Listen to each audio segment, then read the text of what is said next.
Paranormal Punchers is part of the Podbelly Network. Go to podbelly.com for more great podcasts. Hey, y'all. This is Frank the Bigfoot, and you're listening to the Paranormal Punchers.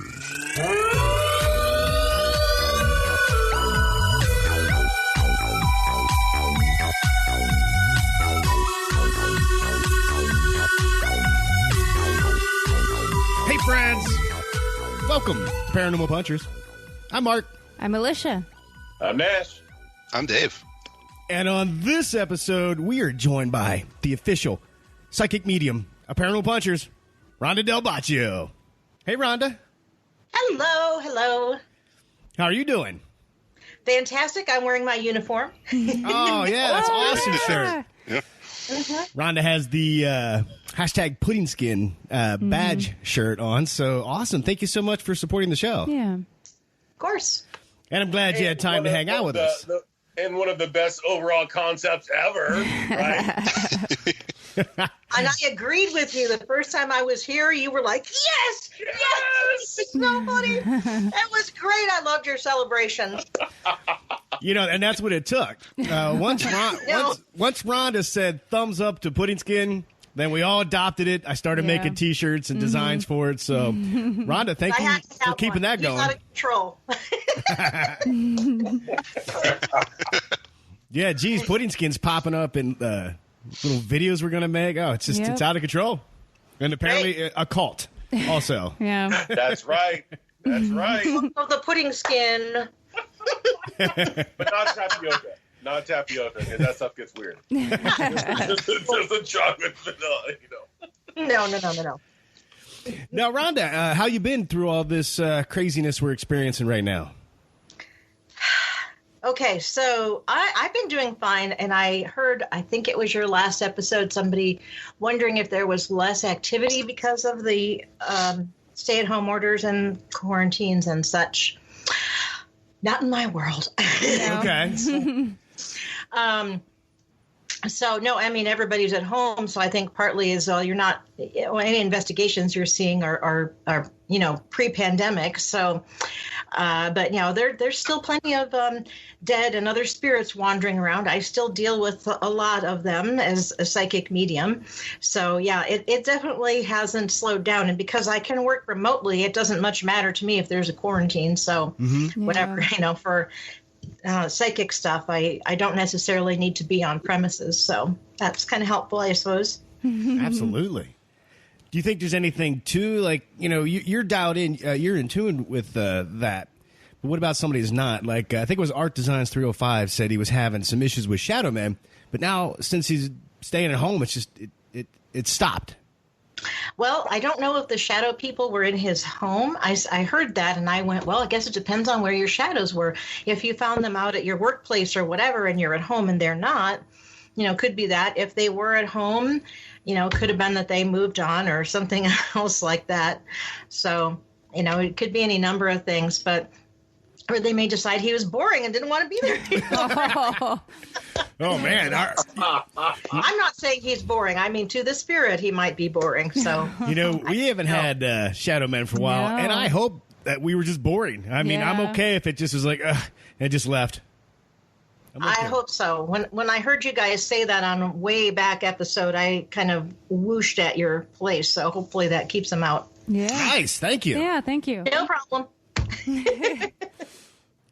Now, Rhonda, one of the funniest stories with your experiences that you told us was you were at, I think you were getting gas. We were some friends, and the dude was just looking for a beer. He was at the supermarket just looking for a beer. You got any other interesting stories to tell us like that? Well, I have to say that's one of my top really funny stories. And episode 57, I think, is when I was on before, and I told that story. But I do have some really interesting ones. Like, I had a spirit. He's a dead guy. He's restful. He's not like an unfinished business, scary dead person. He's just still kind of hanging around. And he told me how he met his girl, who he married, and it was like totally a love at first sight between the two of them.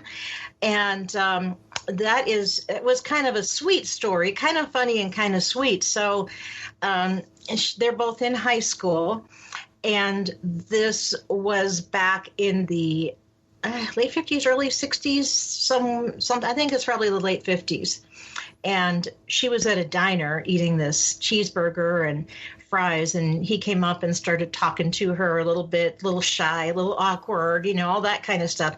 So I ended up turning that into a very short story, and I put it on my blog for stories, which is Magical Stories by Ronda, RONDA, .wordpress.com, and I sent you guys that through the Skype in case you want to throw it in the show notes for people to look at that story. Okay. But what was really funny is that it was really sweet. He remembers it so clearly and how he met his girl, and his order wasn't up yet. She offered him a French fry, and he wound it around his finger and asked her to the dance. And it was just like, oh.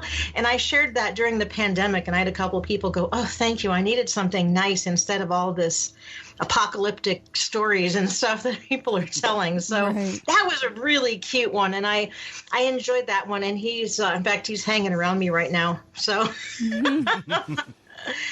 so that's kind of funny. He pops over every once in a while to visit. His name is Steve. Nice. Yeah. Steve the French fry guy. So yeah, Steve the fry guy. He's laughing about that one. He's so funny. Yeah. That's a really cute one. Yeah, I can imagine that. It's really nice to hear, like you said, something positive in this pandemic situation that we have. Having just something come up that it's like, okay, well, it's not all doom and gloom. It really isn't.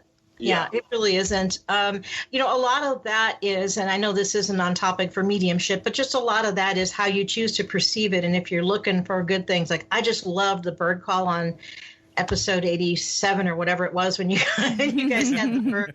And the Poltergeist episode, I thought that was so sweet. I was like, oh, and that bird is saying, hey, everything, we're still out here. Life is still going on.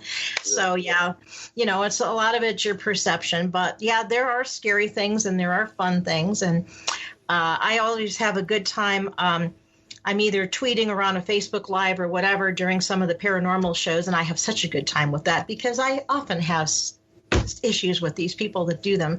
So that makes for a lot of fun. Ooh, do tell us. Oh, sure. Here we go.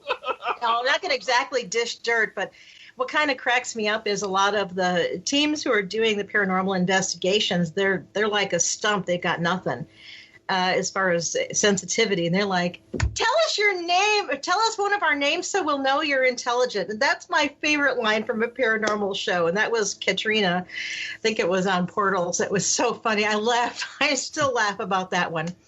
Oh, tell us one of our names so we'll know you're intelligent. Oy. Yeah, okay. That was pretty funny. So, but I do have a good time with that. I like paranormal caught on camera. It's fun to see the reactions of people. And, at least that's legit things people catch. I never seem to be lucky enough to catch it on camera. I just live it. So, right. Yeah, just thinking about that, people asking like, tell us one of our names. Reminded me of some other tactics. Like, how about like when an investigator is very aggressive, like being forceful, demanding, trying to instigate, I guess, almost any spirits. What do you think of those kind of tactics? I'm not a fan. For one thing, I think there's a lot of kinds of paranormal activity. Some of them are dead that are unrestful, ghosts, and some of them are just kind of friendly spirits being helpful. And there's all kinds of different entities.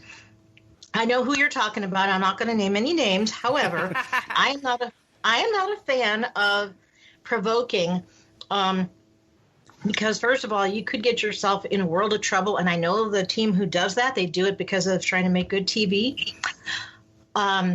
Also, I know that the prime person who does that, who has that special museum in Vegas, has a lot of health problems that have been caused by some of the ways that he interacts with these paranormal entities and stuff like that. So it's just not a good idea. For one thing, you may not know what you've got yourself into.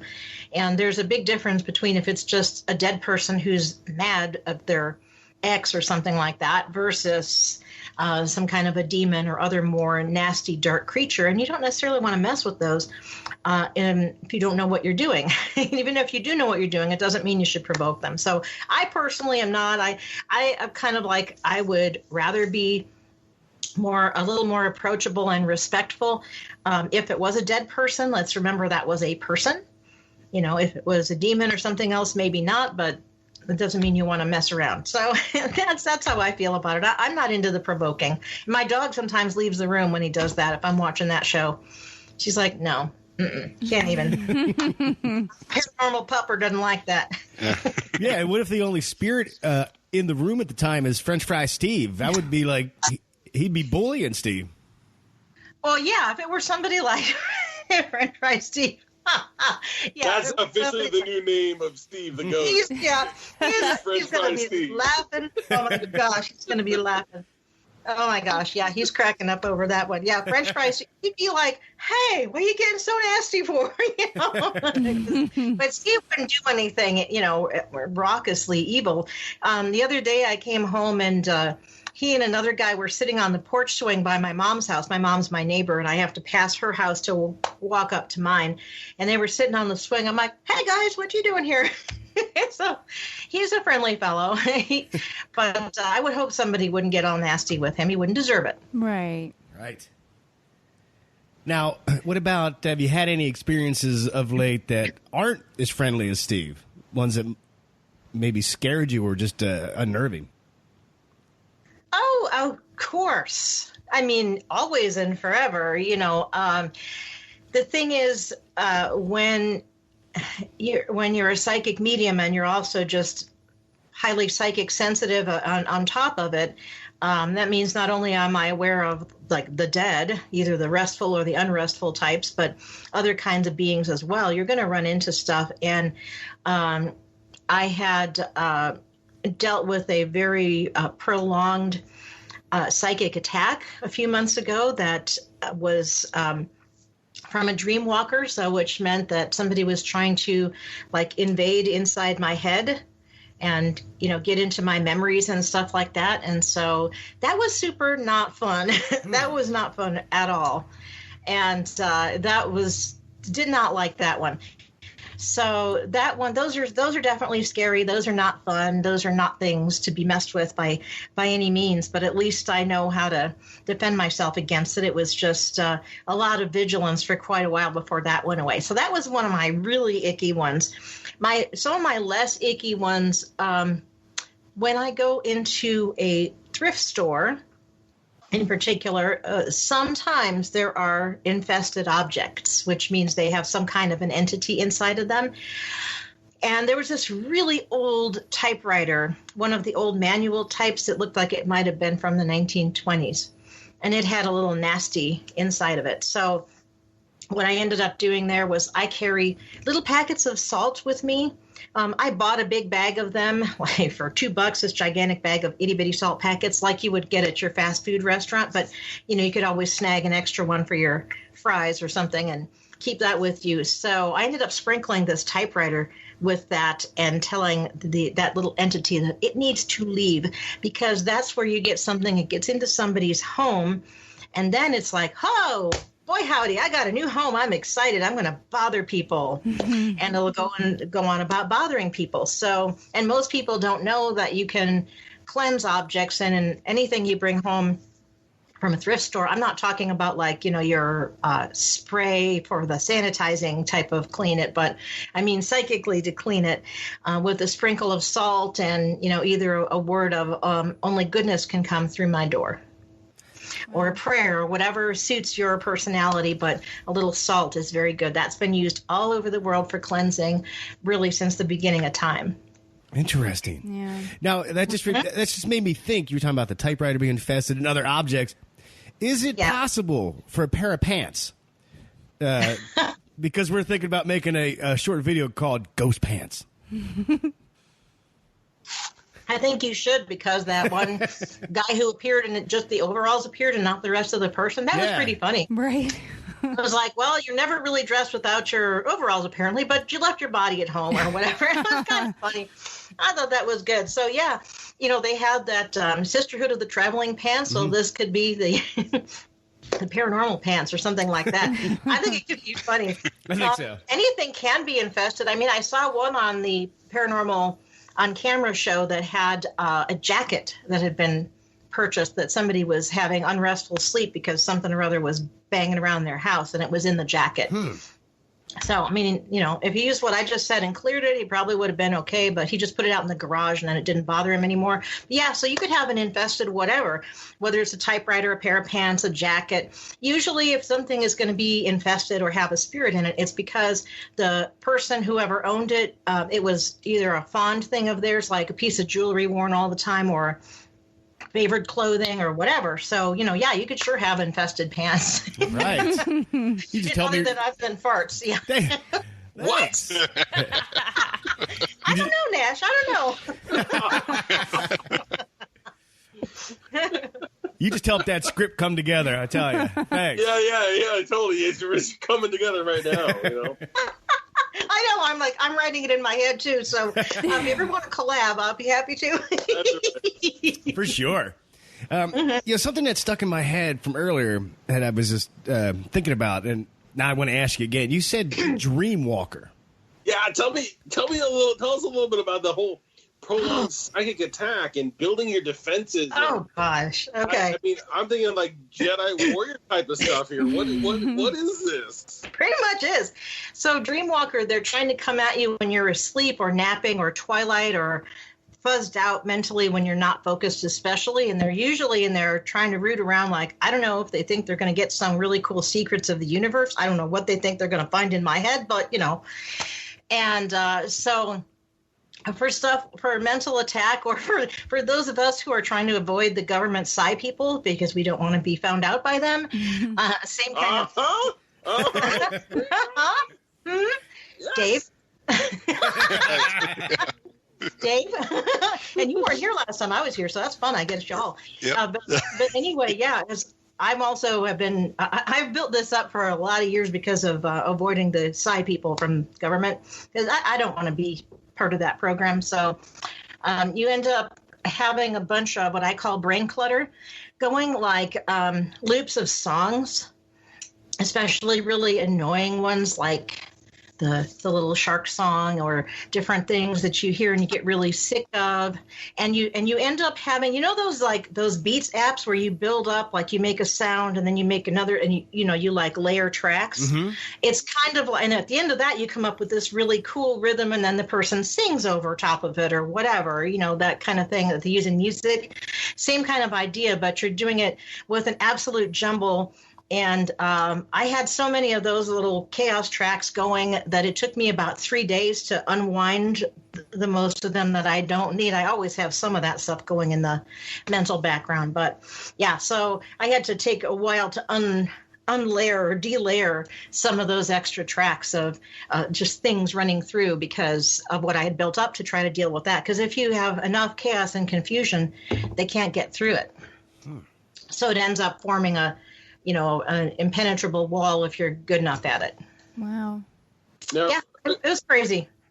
Now, to keep going on that, I mean, this sounds odd, but there have been so many times where you wake up and you've got the Neverending Song stuck in your head, and it goes on for about 10 hours. Yes, the earwig song, yes. Yeah, and it just doesn't go away. Is that something that happens to me all the time? And I'm wondering, is something happening while I'm sleeping, and that's like a natural defense that's kicking in? It's possible, or it could just be that song that you heard about it, or you were thinking about it, or it just, dreams can be weird. And I know some people are having extra weird dreams with the pandemic and stuff going on, but, so it could be. But to me, if you're really going to have that as a defense, it would be like having like 50 of those going on at once. Yeah, it's got to the point that I've created like a way to, I have what I call a cleaner outer song. And it's like if I go in and I overwrite all the things that are going on in my head with this other song, mm-hmm. when that one fades away, it leaves it clean. Well, there you go. That's fine. And that could be a natural defense of something that's going on or that you're afraid is. Because I know you have some abilities, Nash, so. Mostly eating, but in food analogies, you know. But you have more sensitivity than you give yourself credit. So. Well, thank you. It just happens, and it's just the most random songs that end up showing up that I haven't heard in maybe 5 to 20 years, and all of a sudden I can't get it out of my head. And I gotta like focus and think about it and bring up this other song. Yeah, like I gotta get rid of this. Yeah, I gotta overwrite that one to get rid of it, and then I'm good for the day. My friend said she had a Doublemint gum commercial song from the 70s in her head for like a week one time. Yeah. I just sang, I don't know, something else at her for, but I don't know if it was Henry VIII or something equally dumb for about 20 minutes. And she's like, okay, I got it. It's gone. Thank you very much. So if I could like all those songs that you just mentioned now, if there's a way to like layer them up, that's kind of what's used as defense.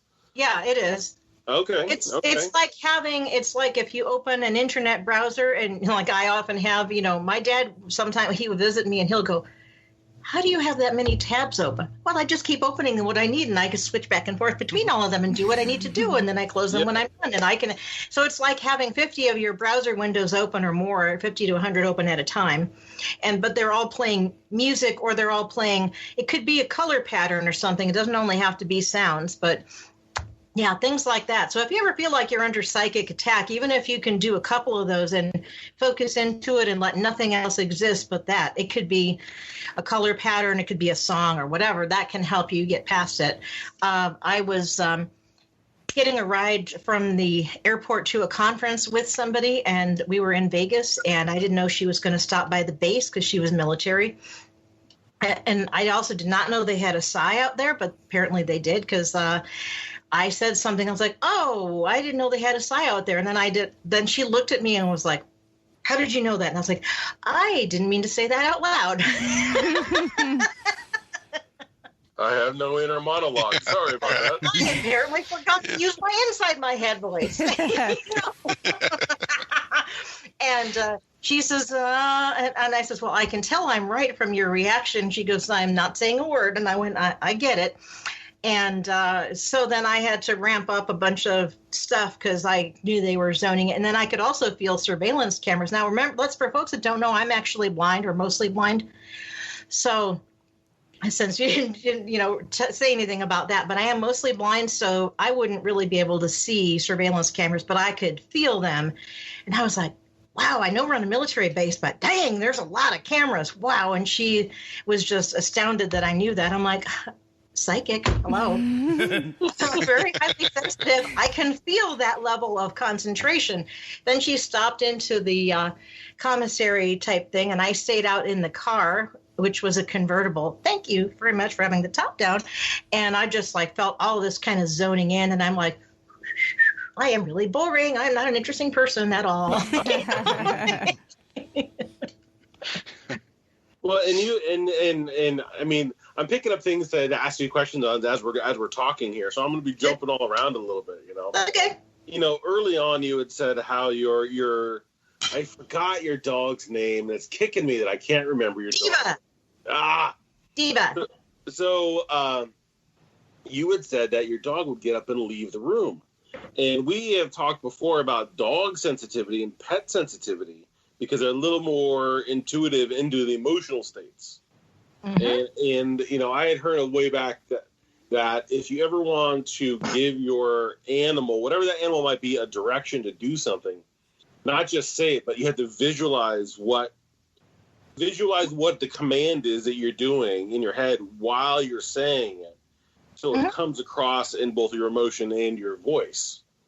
And so to hear that your dog is also sensitive, not to your level, but to be able to understand. She is very sensitive.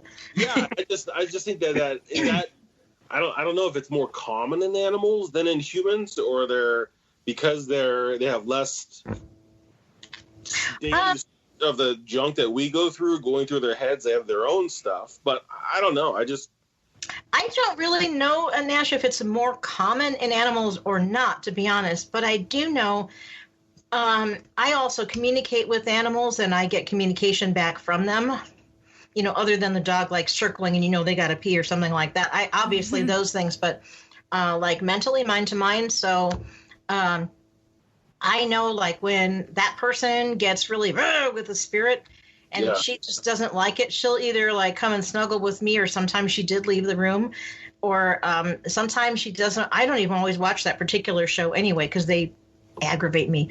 And sometimes I get too aggravated and I can't sometimes. So I don't always watch it, but but sometimes she's like, oh, would you just turn that off? And then she'll either leave or whatever. And Nash, I was laughing because when you started asking about that, she just went, well, of course I understand. So funny. She is highly sensitive. She's a golden retriever, and they are by nature of the breed, they're a very tuned in breed anyway. And she's my guide dog as well as not just a house pet. So she goes everywhere I go. And I saw on one of the shows, which one was it? A few months back, somebody actually would take their dog in on like the initial walkthrough level, not the lockdown or the main part of the investigation, but like the initial walkthrough, they would take their dog. And I was kind of laughing because I'm like, if you could only understand what your dog is saying, because I'm I'm not only picking up on what spirits are around, but I'm hearing the dog and, all of that. So dogs are really sensitive, and so are cats. And if you trust that maybe you can actually communicate with them and get stuff back other than, sit down, speak, roll over, and are you whatever, then you will probably find that you start getting those impressions from your animal. Yeah, because I know that we have a cat here, and I know my wife, Stephanie, she often laments. She was like, man, if I could just talk to you and get some to know, if there's something wrong, or if I don't know, it's like, I need to find a way, there's got to be a way to find out what's going on in your head more than just, oh, what's in the window, or I'm hungry. Yeah. Birdie. Yeah, right. Yeah. Well, what I would say for you and Stephanie and for all of you that have animals, just go up to your animal and go, look, I'm going to try and understand you mind to mind, and just let them know that, and just also expect that you can, and think of it like anything else, that there's going to be a learning curve. And a lot of that learning curve is just because you're probably not going to trust yourself. I mean, there's so many times when I work with people on psychic development, you might call it, how to use and make peace with your abilities. A lot of it is that people are getting all kinds of signals and they are not understanding it. And, so there's that joke about if you didn't get the hint, they'll go to the 2x4, then the side of the barn, and then the whole barn, and then, the whole farm or whatever to throw at you so you'll get the clue. That's kind of the things that happen. So for everybody here, I've got a bird now, Nash. See? No, you can hear it. They're listening clearly going on. But so if you'll notice, a lot of times there are little signs from the universe or whatever it is you want to call it about things like if you think of a person out of the blue, like you've been like doing your dishes or writing something or whatever it was, and then all of a sudden so-and-so pops in your head. Well, call them, text them, write them, send them a card, check in on them, whatever, because there's probably a reason you had that impression. Probably a reason that was a little nudge to get in touch with them. And when you start doing that, you'll notice. And also, if like a song comes into your head, I'm not talking about like you're saying the thing that stays in there for hours and hours, but sometimes don't you just go through your day and all of a sudden you find, oh, I'm just humming this, whatever this tune is. Well, maybe there's a reason. So kind of tune into what the words are and or the emotion of that song. And maybe that's something that you're feeling, or that's something that's trying to be brought to your attention so that you can deal with it. It's a little bit like Zoe's playlist kind of thing. It just like if you've ever seen that show, it's kind of cool for the fact that, well, in this case, it's one character who hears these heart songs from people. But I think a lot of times we have a lyric going through our head of something. I worked this one job I really did not like and I wanted to get out. And I had that song from Pinocchio about I got no strings to hold me down. And I won't sing it because of copyright and all that. But that was going, there are no strings on me. And I was going, it's not like walking down the hall singing this in my head. And I'm going, yeah, I saw sign I need to try to move on because it happened more than once. That's a really random song. And I did not just see Pinocchio or anything like that. So it's not like you could say, well, you just heard it. Or you just saw the play or the movie. No, I did not. I hadn't seen any of that since I was a kid. So, yeah. There's a lot of little signs around if you just kind of stop and pay attention and wonder at your own, have a little sense of wonder at your own self. Like, gosh, why is that happening? Maybe there's a reason. Maybe there's an emotion, or maybe it's some of the song lyrics or whatever that are showing me something if I only have the ability to realize that that's what it is. Okay. That's, I don't know. It just happens from time to time. A lot of times, I mean, as soon as you said about humming a song, and the words pop in your head. Mm-hmm. The thing that happens to me all the time, and there is a song that pops in my head, but I know the words are wrong. The words that I'm singing are correct, but I know that the artist, when he made the song, he slurred his words too much, so the words are wrong. Can anybody guess the song? Anybody? No. Anybody? No. No. Inagata Devita. Oh. Right? That's the one that shows up in my head all the time. That says a whole lot. Yeah. Let's see, there's Pudding Skin and there's Inagata Devita, and sometimes Whitney Houston shows up in the mornings, and I have no idea why that is. I won't answer to guess. Yeah. I'm just going to not say what's in my head, so... Yeah, we're gonna need the ghost of Sigmund Freud for this one. Yeah. Yeah. Exactly. French fries, Steve. You're out of your league on this one, French fries, Steve. We need some friends. Yeah, I know. Some friends we are, right? Yeah. That's right. Speaking of friends, Rhonda, if you remember back, you helped out one of our listeners who dabbled with the Ouija board. Oh, yes. And again, thank you so much for, I think you recorded like 18 minutes of advice. And he followed every step. Oh, good. I'm so glad. And everything is okay. And the last I talked to him, he did make jokes about he kind of misses it, but he really doesn't miss something running around at night scaring the crap out of him. I was going to say, somebody on Twitter the other day, some paranormal person said, about something had been gotten rid of and it was not bothering them anymore and they kind of missed it. I says, well, I can send you a friendly if you want. I would never send you a haunting, but if you want a friendly spirit, I'll get one stop by for you. And he goes, no, that's okay. It was a really funny exchange. I'm like, you only thought I was kidding, I think. Now, we did have a few listeners that had a couple questions, if you don't mind answering them. I'd be glad to. Let's see here. Let me just pull them up. Even though I emailed them to you, I'll still read them. Just feel like... Thank you, because if I have to read something, I got to do a faceplant on my screen. That will not be pretty for y'all, so... I got you. All right, just let me find the Google Doc. You just emailed them to me, so... I got them. Okay. All right, we'll start with... we heard from Andy from California. We just talked to her last week on Skype. She joined us for happy hour. So, Andy, I hope you're doing well. She says, in your younger years, did you ever try to repress your abilities? And if so, did you experience any negative effects? Okay, so when I was a girl, as in when I was like, in the crib is when I started dealing with stuff. And I had nobody in my family who had any kind of abilities or understanding. And so I learned pretty early on just not to talk about that stuff with them. And so And that was different spirits or different sensitivities to energy. The stuff I talk about really freely now, I say all this weird stuff, and I'm thinking, this is all the stuff the kids in school or what anybody else would have said I was completely weird and off my rocker for as a kid. Now I'm just like, blah, whatever, here it is. But when I was a teenager, I knew that I helped dead people cross.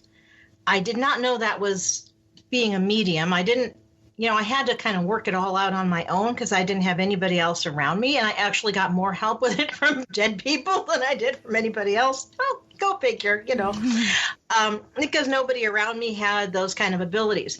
So if you can imagine, being like 9, 10, 11, 12, and like people are dying and finding you because they're dead and they don't know what to do or whatever. And you're like, okay, well, here's a door. Why don't you go that way or whatever, like helping them out and don't really quite know what's going on and what's what.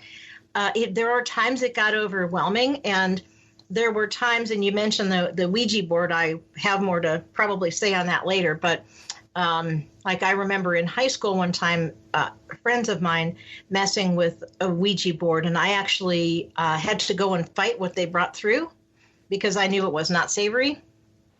So there were times I wished that I didn't have it in some respects, but on the other hand, I was able to help people a lot. So I wanted to repress them sometimes just in sheer, oh my gosh, this is hard. I don't know what I'm doing, all of that. But I didn't actually repress them. I will say that, yes, there can be, if somebody does have abilities and you try to run from them or repress them or squelch them or whatever, not deal with it, physical things can happen to you. If you happen to be a medium, dead people like stacking up that you're not dealing with and not paying attention to or whatever, you can actually have physical and mental health problems from that. Physically, one person I know, she was having some trouble, intestinal and gallbladder trouble and stuff like that. And I said, you're having this trouble because you're trying to run from your abilities, don't you? And she hasn't talked to me since, so she wasn't quite prepared to hear that. But anyway, yeah, there can be repercussions either from not dealing with your abilities or from things that happen because you failed to try to protect yourself from stuff that's happening. And if you just like let yourself open, that's how people who are investigators sometimes go home with critters that follow them home or whatever. They either ride in the equipment or with them or whatever, and then bother them afterwards. So there's things that can definitely happen. So yeah, but that's something to be aware of. If you if you do feel like you have abilities and you're not sure how to deal with them, reach out to me and I'll talk to you about how I can help you with that. Awesome. Thank you. Yeah, thank you. And we heard from Kevin J. He said, Rhonda, I've had some odd flashbacks that I think may be from a previous life. What is a safe course to follow to see if this is a great imagination or real memories seeping through? I know this might not be your wheelhouse, but I figured you might be able to point me in the right direction. Thank you. Yes, actually, I can help you there. I had my first past life memory before I knew that that's what it was. When I was, and I'm telling you this for a reason, not just to talk about myself, but I'm going to guarantee there are some people out here that have had something similar to that and are now just going to go, oh. So I'm going to share this story about me for that reason. So I was a kid in probably like 3rd or 4th grade, and we had an exhibit from Pompeii come through one of the museums, and they had like petrified people and stuff. I don't mean scared petrified, but like turned into rock people from the lava from Pompeii. And I went to the field trip with that. The first thing we see is there's like a child on his hands and knees with one hand stretched out and was frozen forever in time that way. I had such this whole gestalt of the end of Pompeii in me. I know I fell down on my knees. My teacher just assumed I tripped. I darn near passed out. I did not know what was happening. I didn't know it was a past life memory at the time. I just figured because I was sensitive, I was picking up on the energy. So, and it, yes, sometimes it can be if you're in a space, like you go to a museum or to a something. Yes, there are times when it could be that you're picking up on the energy of the place, but some of the stuff with Pompeii stuck with me so much for months and years afterwards. Sometimes you can tell by the sheer intensity of it or the emotion it brings up in you, or the fact that, like, if you were ever hung or strangled in a past life, you will not want anything around your neck. You won't want anything dripping down your neck, or turtlenecks. You'll hate turtleneck shirts, for example, things like that.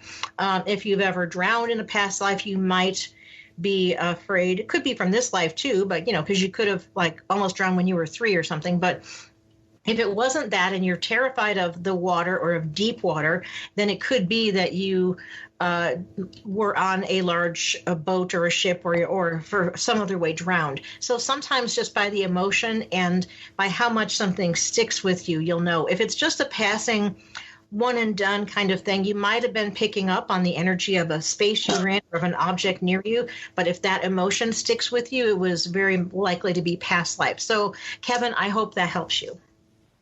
Thanks, Rhonda. And we heard from Phantom Gaming.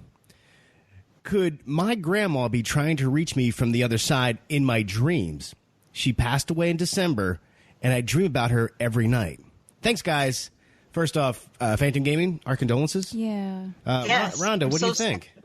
Yeah, absolutely. It could be, and it's likely. The thing is that when we are in sleep, more of our wide awake defenses are down, and it can be easier.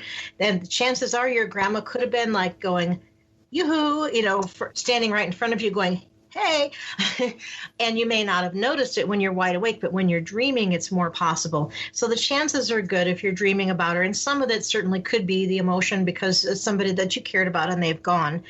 But if you can think of it, like before you go to bed, if there's ever something that you want to know or you think someone's trying to connect with you, just go with that intention, or even write down, Grandma, is there something you're trying to tell me? Or do you have a message for me, or whatever? And it could be she's just trying to say she loves you, but maybe there's something else she wants you to know. So I hope that helps you. And again, of course, very sorry for your loss. Most of the time, what people want to say to their remaining loved ones is that they love you and they miss you. Occasionally, there's some revenge or some type of thing like that, but usually they have very loving messages for people. Well, thank you. Yeah. Right. Yeah. Maybe next time we'll get some more questions. Thank you for doing that for sure. Now, I want to circle back because you said you had more to say about the Ouija board. I do. If you're up for it. Yeah, absolutely. Of course. Well, so I am not a fan of those. They are not just a game in the way that Parcheesi or Sorry or Tiddlywinks is a game. Those are games. The spirit boards were, from what I can sense from them, and the first time I was around one was that time when I was in high school that my friend had one. That's the first time I was actually around one. But for what I could pick up was that it was actually manufactured with evil intent and probably with some kind of symbols or spells or something that were built into it and manufactured into it. So they come out the gate tainted, in my estimation and from my knowledge that I have, based on my experience. Okay, so you're right off, you're starting to mess with something that's already, it's tainted. It has a bad intention that's behind it. Not just, let's play fun and have a game and talk to spirits. It's not like that kind of a fun thing, what's really behind it. And so when you have that malintent that's manufactured into it, you're already starting off wrong. The other thing is that a lot of times people who are playing with that or using the board, there is a young person involved, and there is definitely something to energy of young people being different from older. Part of it is that their mind is more open. They haven't been completely tainted and busted by society. And that's why some kids may seem to be more psychic than some adults. It's, probably the adults have repressed it and squelched it so much they don't feel like they have it at all anymore. So there's that. There's often a kid involved in that one case where that person wrote to you and asked that question of me. There was a kid involved in that one. So a lot of times there's that. The kids are more sensitive. They're more open. They're more aware. And the other thing about that is what's usually attracted to come through a spirit board are not the friendlies, because the friendlies, the spirits that are restful dead, not the ghosts that are unrestful, but spirits that are restful and they're just wanting to be helpful, they'll find other ways to speak to you. They don't need a board. They'll give you those little whispers or other kinds of things where you'll have some kind of a sense, and it's more calm and it's more peaceful. But what's going to come through the board often are the more negative entities, and it's again partly from the manufacturing. So I would totally say that your best bet would be to stay away from that there are plenty of other much more wholesome ways to communicate with spirits, and that you certainly should protect yourself first. And that is also something that very few people do. They don't practice any kind of psychic self-protection. So that's my thing on the spirit boards. Thank you. Yeah. What kind of stuff can you do for psychic protection?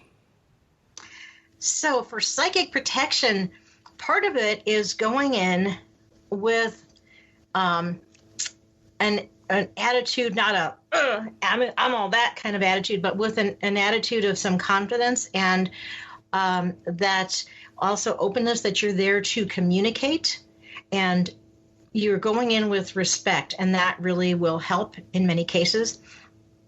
There's a lot of times either if people are doing investigations or you just get spooked by something that, from my experience, either people are just like, oh, let me see if I can make it bang this drum for me or something like that, like it's a circus monkey, and aren't necessarily going in with respect. So it's good to remember that in the vast majority of cases, this was a person. It is still a person. It's just a dead person, not a living person.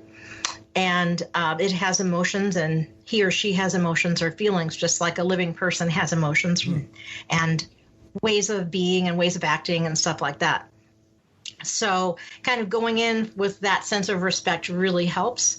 Also, if you do have some equipment, whatever it might be, if you have a REM pod, or even if you're using your phone for EVPs or something, take your little salt packet and salt and cleanse your devices before you go in and after you come out.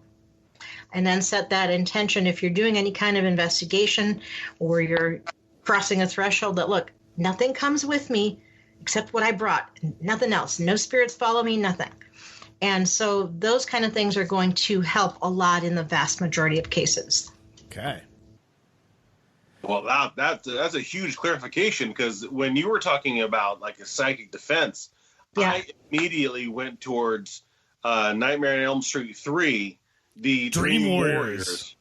Yeah, the Dream Warriors. And, I was thinking like, oh, I could be a ninja, and that would be my Dream Warrior defense team, Well, you could be if you wanted.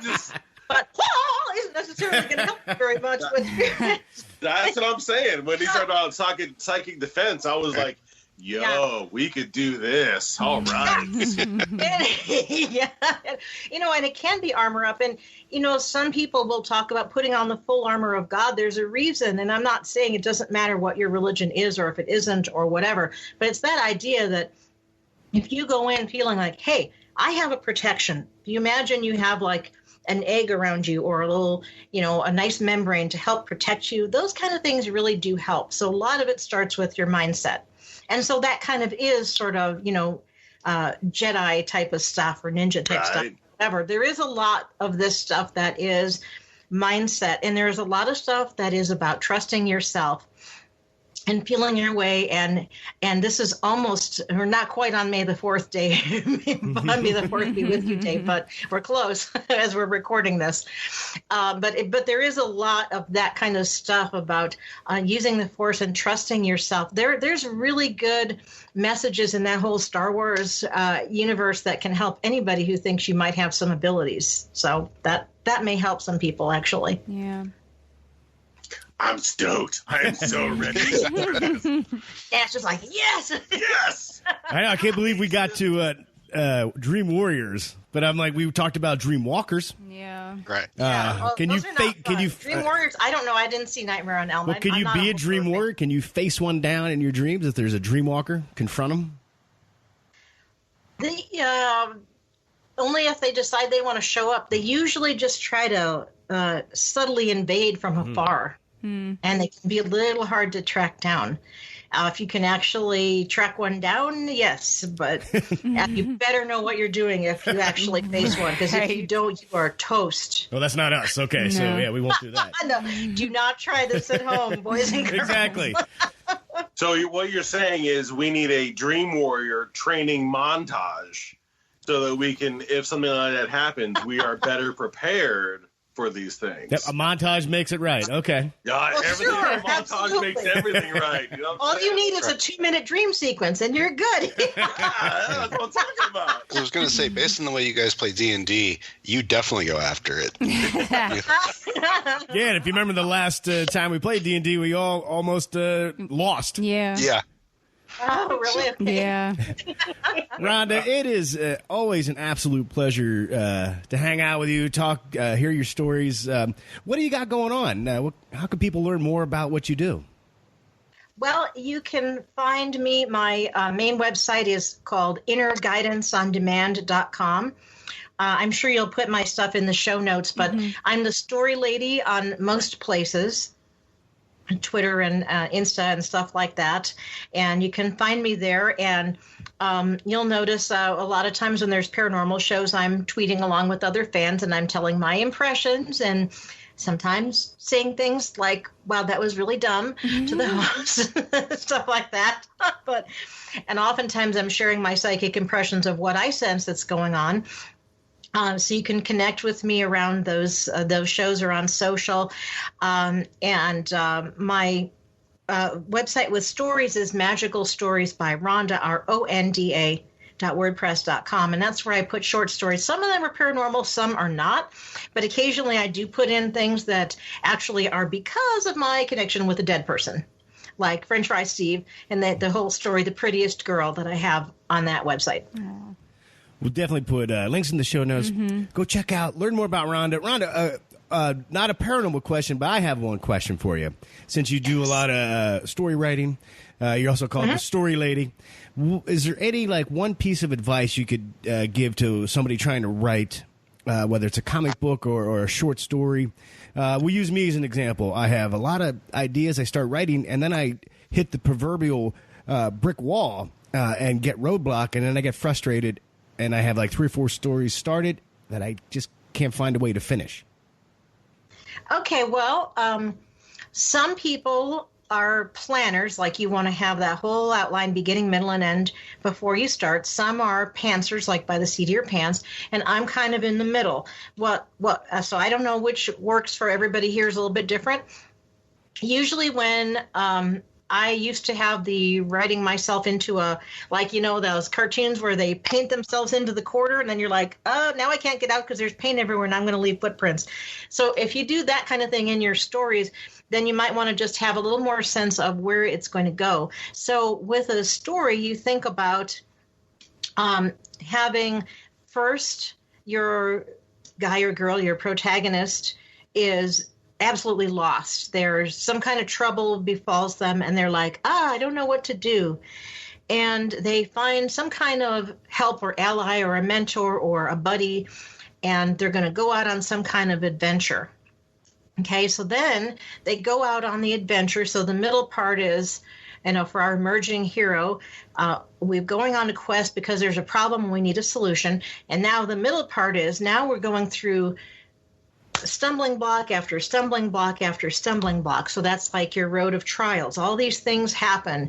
You're trying to do something good and all these things get in your way.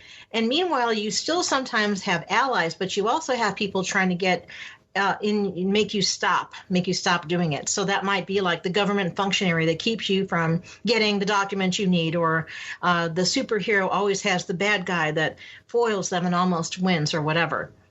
And so then the third part is finally, after all kinds of road to trials, something happens that you feel like all is lost. It is so bad that it, whatever. It doesn't have to be catastrophic death and whatever, because you can still have a fun story. But there's still kind of a dark night of the soul where all seems lost. And then finally, you figure out the solution. Finally, you find the pudding skin or whatever, and then you win the day. So it's kind of that you're going on a quest, then you're tested. And then finally at the end, yes, I finally won the day after all these trials and tribulations. And that's kind of what you want to think is, where's it going to go in the end? What's going to be that resolution? And then your story might take its own time revealing itself to you, but at least you'll have some idea where you might want to go and what's going to be the final showdown that's going to help in the end.